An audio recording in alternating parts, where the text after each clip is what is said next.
Ito siya mga kalikot. Tester rin natin. Tester tayo dito sa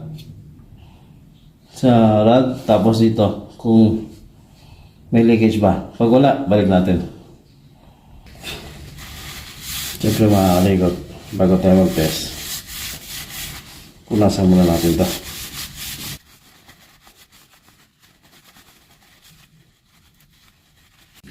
So may leak din ito mga kalikot. Dapat pag nag-test dito, test plug dito sa line, tapos dito sa body, dapat walang leak.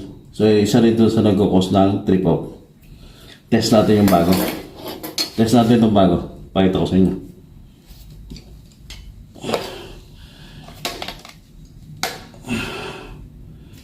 Hirap mag-ano na mag-isa lang.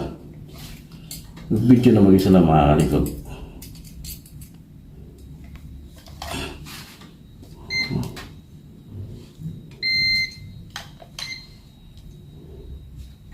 Test natin na. Yung mga kalikot to. Nakakonect yan. So walang leak. Okay. Palitan na natin yan.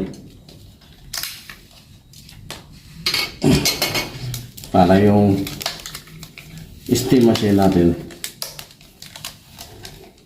gumana na. Steam machine yan pala ito mga kalikot, no? So tatandaan nyo mga kalikot, pag nagpalit tayo itong rubber seal, tatandaan nyo dapat na meron lagi yan. Hindi dapat mawala yan. Ito yung nagpe-prevent ng usok tsaka tubig para lumabas. Okay, palitan lang natin ito. Kapitan natin itong bago mga kalikot.